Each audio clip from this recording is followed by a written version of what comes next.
Before you vote this November, it's a good idea to gather as much information as you can about the candidates so you can be in the know about the upcoming election. It's easy to gather the information you need in just a few steps. First, it may seem simple, but the statements of qualifications in the voter information pamphlet are a concise and important resource. They're limited to 200 words in length, so each candidate puts a lot of thought into creating the best summary about their beliefs and goals. These are also translated into the major minority languages by the Registrar of Voters and are posted on the city's website. Next, take a few moments to read the direct mail brochures you receive in your mailbox. I know it's tempting to toss them as junk mail, but when we hear about political fundraising, it's usually for candidates to pay for this mail and to share their thoughts and qualifications with you, the voter. So investing a few minutes to see what they have to say is worth it. You may already know about the League of Women Voters Smart Voter website at smartvoter.org. This is a nonpartisan free website available to every candidate. It's an easy way to read about qualifications, policy goals, and viewpoints. You can also see who is supporting and endorsing the candidates. And finally, it's often informative to see candidates in action at a forum or a debate. City-sponsored candidate forums ask unbiased questions and provide fair opportunities for candidates to explain their policy positions, their qualifications, and their experience. City-sponsored candidate forums will be offered this election season. These can be seen live on the city's website, Mission City TV Channel 15, AT&T Channel 99, or in person in the council chambers at 7 p.m. on the following dates. If you've missed one of the forums, you can watch them at your leisure at santaclaraca.gov/candidate forums. A rebroadcast schedule is also available at that website. When you're researching the candidates, it's important to consider not just what they believe in, but how they'll govern.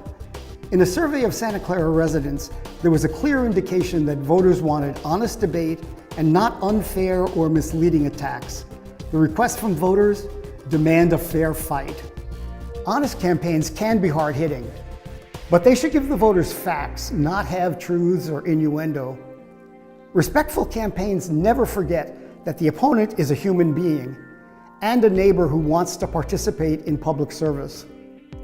Respect does not look like crush the competition or win at all costs. Fair campaigns raise issues that are relevant to the job without personal or petty attacks.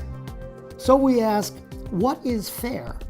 Criticism of a voting record, criticism of a policy position, comparison of candidates' experience, and questions about leadership ability are all fair issues to examine. What's unfair? Personal attacks, rumors and innuendo, distortions and lies, and unsubstantiated claims of misconduct. You can also find an easy checklist to help work through what these behaviors look like in practice. This easy-to-read document will be inserted in your utility bill, or you can go to voteethics.net and download it.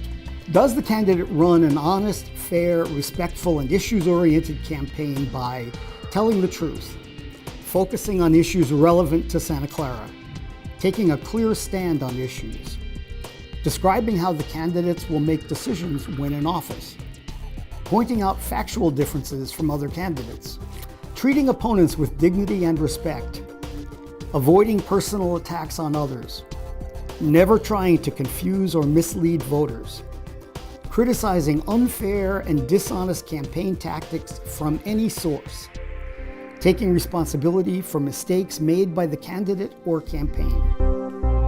Oh, one last thing to remind you of before you vote. And you are going to vote, right? You can always vote at the polls on Election Day from 7 a.m. through 8 p.m. But please remember that if you vote by mail, your vote by mail ballot must be physically received by the Registrar of Voters or a polling location by the close of the polls on Election Day. There is also a vote by mail drop box at City Hall during business hours until 5 p.m. on Election Day.